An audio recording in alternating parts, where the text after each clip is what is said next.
내가 이스라엘의 11조를 레위 자손에게 기업으로 다 주어서 그들이 하는 일 곧 회막에서 하는 일을 갚나니 이후로는 이스라엘 자손이 회막에 가까이 하지 말 것이라 죄값으로 죽을까 하노라. 그러나 레위인은 회막에서 봉사하며 자기들의 죄를 담당할 것이요 이스라엘 자손 중에는 기업이 없을 것이니 이는 너희 대대의 영원한 율례라. 이스라엘 자손이 여호와께 거제로 드리는 11조를 레위인에게 기업으로 주었으므로 내가 그들에 대하여 말하기를 이스라엘 자손 중에 기업이 없을 것이라 하였노라. 여호와께서 모세에게 말씀하여 이르시되 레위인에게 말하여 그에게 이르라. 내가 이스라엘 자손에게 받아 너희에게 기업으로 준 11조를 너희가 그들에게서 받을 때에 그 11조의 11조를 거제로 여호와께 드릴 것이라. 내가 너희의 거제물을 타작마당에서 드리는 곡물과 포도즙 틀에서 드리는 즙같이 여기리니 너희는 이스라엘 자손에게서 받는 모든 것의 11조 중에서 여호와께 거제로 드리고 여호와께 드린 그 거제물은 제사장 아론에게로 돌리되 너희가 받은 모든 헌물 중에서 너희는 그 아름다운 것 곧 거룩하게 한 부분을 가져다가 여호와께 거제로 드릴지니라. 이러므로 너는 그들에게 이르라.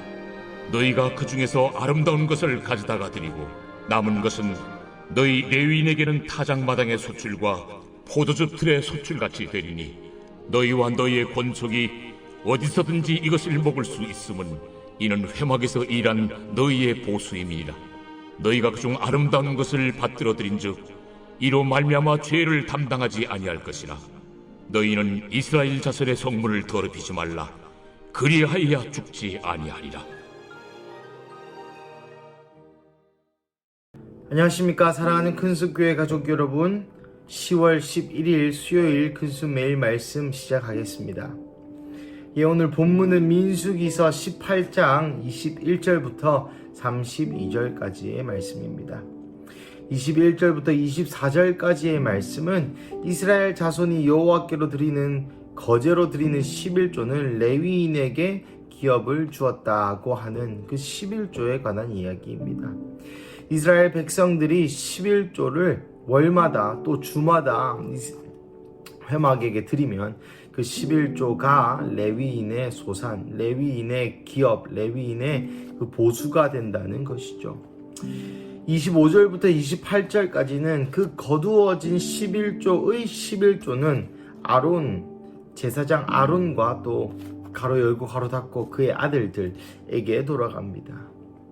왜냐하면 아론과 그 제사장들은 그 레위인 중에서 수장이었거니와 또 대제사장을 관리 감독하고 나아가 그 전반적인 회막의 일을 돌봐야 했기 때문에 이 11조의 11조라는 것은 오히려 당신의 것입니다 라고 하고 존중하고 존경하는 예우라 볼 수 있겠죠.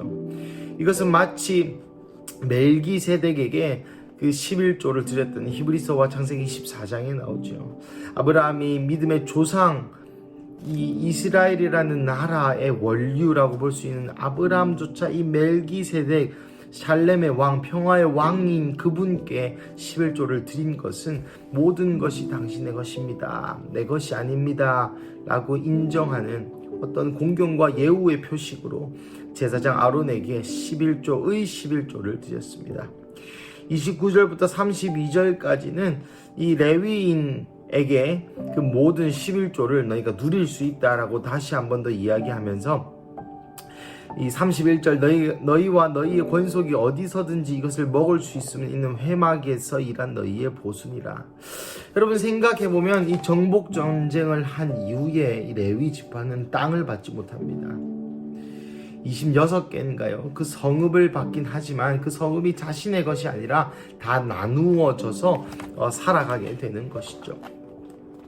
고로 이 레위인들은 어떤 땅에서 나오는 소출을 누리거나 땅에서 곡식을 지을 수도 없었습니다. 왜냐하면 그 땅, 그곳 또 성전에서 여호와를 섬기는 오늘 본문의 표현처럼 회막에서 일을 해야 했기 때문입니다. 그에 대한 보수로 11조를 드리는 내용이 오늘 본문입니다. 오늘 본문은 그다지 어렵지 않습니다만은 한 가지 주제가 있죠. 무엇입니까? 11조입니다.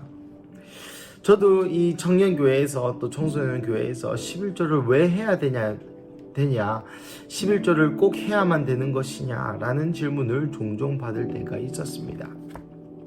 성경의 11조는 주로 세 가지로 나옵니다. 첫 번째, 네 가지로 나옵니다. 첫 번째, 오늘 본문처럼 회막에서 일한 자들의 보수의 개념이 11조입니다. 성막에 성전에 있었던 사람들의 월급을 주는 것이죠. 그들이 먹고 살 수 있도록, 그들을 지원할 수 있도록 그들이 회막에서 일한, 교회에서 일한 것에 대한 적절한 보수가 11조의 첫 번째 목적입니다. 두 번째는 민수기 14장에 보면 그 11조를 한 것을 함께 먹고 마시라, 주님 앞에서 함께 먹고 마시라. 절길 때 오다가 그 11조가 있으면 그 기름이나 포도주를 소와 양으로 받고 그 가족들과 함께 먹어라, 그 이야기합니다. 이런즉 11조는 함께 모인 교회가 함께 먹고 마시기 위하여, 서로 교제케 하기 위하여, 서로 가족임을 확인하기 위하여 또 사용되어지는 것이죠. 현대적으로 해석하면 교회에 돌아가는 전반적인 운영사항들에 대한 11조를, 운영사항들의 11조라는 금액이, 그 돈이, 그 재물이, 그 물질이 사용되어진다는 것입니다. 셋째로는 그 3년마다 한 번씩 걷는 11조에 한해서는 그 이스라엘 백성들의 어떤 그 율법을 보면은 한 3년 동안 계속해서 저장을 합니다. 저장고에 구휼미 혹은 전쟁을 대비하여 쌀을 예비하는데 3년마다 한 번씩 이것을 가난한 자들에게 나눠주라는 말씀이 또한 민수기 14장에 있습니다. 그리고 이 11조는 우리가 돌보아야 할 자를 돌보아야 하느니라 라는 말씀처럼 그 연약한 자들, 도움이 필요한 자들, 구휼이 필요한 자들을 위하여 쓰는 것이죠. 네 번째로는 창세기에 나오는 것처럼 그 멜기세덱에게 아브라함이 드렸던 존경과 예우의 열매, 존경과 예우의 표식으로 11조를 드렸습니다. 성경에서 나오는 11조의 네 가지 용법에 대해서 간단히 설명드렸지만 이것이 신약에 또 우리가 사는 시대에 어떻게 정확히 적용되는지 좀 애매한 부분들이 있습니다.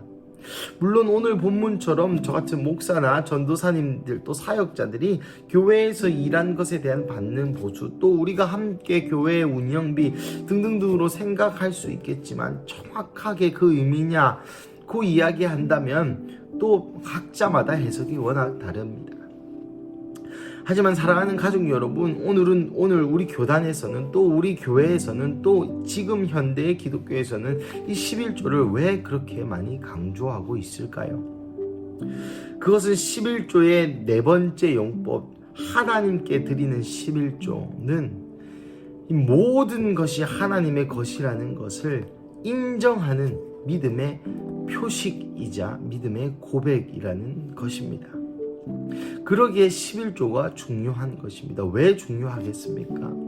여러분, 이런 말이 있죠. 부부 사이에서 사랑한다 말하지 않으면 사랑하는 줄 모른다, 이런 표현이 있습니다. 미안하다 말하지 않으면 미안한 줄 모른다. 하나님은 물론 중심을 보시죠. 하지만 그 하나님께 드리는 내 마음의 의지적인 표현이 바로 11조라는 것입니다. 그래서 이 모든 것들이 나의 시간, 제가 이 헌금 때마다 하는 기도가 있습니다. 청소년 교회 때부터 지금 청년 교회에 이르기까지 제가 헌금을 위한 기도를 해야 되는 때에는 항상 이 기도를 합니다. 하나님, 오늘 이 헌금을 받으시고 모든 것이 하나님의 것이라는 것을 인정하는 마음을 내려 주옵소서 라고 제가 매번 기도합니다. 왜 이렇게 기도합니까? 우리가 헌금하는 이유는 물론 목적 헌금, 감사 헌금 각가지 이유가 있을 수 있겠지만 특별히 이 11조만큼은 모든 것이 주님의 것입니다. 나의 시간도, 나의 사업도, 나의 돈도, 나의 감정도, 나의 인생이 하나님의 것입니다 라고 고백하는 특별히 재정적인 영역에서의 그 진솔한 고백이 우리의 헌금으로, 우리의 11조로 드려진다는 것이죠. 구약 시대에도 하나님은 중심을 보셨습니다. 그리고 제사를 요구하셨죠. 그리고 11조를 요구하셨습니다. 이스라엘 백성들도 이 모든 것이 하나님의 것이라는 것을 알고 느끼고 인정하고 마음으로 간직했습니다. 하지만 하나님 여전히 11조를 요구하셨죠. 사랑하는 가족 여러분, 물론 지금은 신약 시대입니다. 신약 시대에 이 율법이 중요하냐? 예, 중요합니다. 왜 그렇습니까? 율법이 가르치는 하나님이 원하시는 그 본래의 의미가 중요하기 때문입니다. 그래서 오늘날 우리에게 우리의 헌금 생활, 우리의 11조를 다시 한번 되돌아보는 시간을 가지시기를 주님의 이름으로 축복합니다. 저도 11조를 냅니다. 낼 때마다 너무 형식적으로 냅니다. 돈 내는 거, 11조 내는 거 아깝지 않습니다. 저 전혀 아깝지 않습니다만은 오늘 이 본문을 묵상하는 가운데에 저희의 11조를 한번 되돌아보게 되었습니다. 아까워하진 않지만 그렇다고 이 11조에 내 마음을 담지도 않는, 어느새 너무나 종교적이고 종교인이 된 나의 헌금 생활을 제가 직면하면서 참 많은 찔림이 있었습니다. 사랑하는 가족 여러분, 우리 하나님께서는 오늘도 우리를 기다리십니다. 오늘도 우리의 모든 것을 하나님의 것이라고 인정하는 그 고백을 기다리고 계시는 것이죠. 사랑하는 가족 여러분, 하지만 우리의 하나님께서는 우리의 그냥 하나님, 신, 여호와 하나님일 뿐만 아니라 우리의 좋은 아버지이시기도 합니다. 우리가 그분께 우리의 모든 인생을 맡겨드리고 우리의 모든 것을 주님께 올려드릴 때 주님께서 그보다 더 큰 것, 그것이 뭐 돈을 몇 배로 갚아주신다 그런 이야기가 아니고요. 그분의 마음을 알 수 있는 기회, 그분과 더 친밀해지고 이 아들이 내 마음을 이해하는구나, 이 아들이 자기의 모든 것이 정말 나의 것이라고 인정하는구나, 그렇다면 내가 너의 사명을 이루어주리라, 내가 너에게 공급하리라, 이 산에 들의 풀도 새도 내가 먹이고 입히거늘 내가 너를 입히고 먹이지 않겠느냐 라는 마음으로 달려오신다는 것이죠. 그 달려오시는 아버지의 마음을, 우리의 온 마음을 담은 11조를 올려드릴 때 느끼시는 우리 군수교회 가족 되시기를 주님의 이름으로 간절히 축복합니다. 우리 함께 기도하시겠습니다. 사랑하는 하나님, 감사합니다. 오늘 본문을 통하여 11조, 또 11조에 들어있는 하나님의 그 마음을 우리에게 알려주시니 감사합니다. 주님, 이 시간을 회개하는 것은 그간의 나의 헌금 생활이 너무나도 상투적이고 너무나도 다성에 젖은, 그냥 내야 하기 때문에 그냥 의뢰 냈으니까 그냥 내는 것이기에 내었던 것을 주님 용서하여 주시옵소서. 하나님, 다시 나의 11조를 낼 때, 나의 헌금을 낼 때에 그 물질에 그곳에 나의 마음을 담아 주께 올려드릴 때 그 마음이 주께 올라가고, 과부의 2렙돈을 더 이 세상의 금은보화보다 기뻐하시는 주여, 나의 이 작은 11조가, 이 작은 헌금이 이 과부의 2렙돈처럼 하나님을 기쁘시게 하는 헌금이 되게 하여 주시옵소서. 주님, 그렇게 역사하실 하나님 감사합니다. 이 모든 기도를 모아 살아계신 예수님의 이름으로 기도드립니다. 아멘.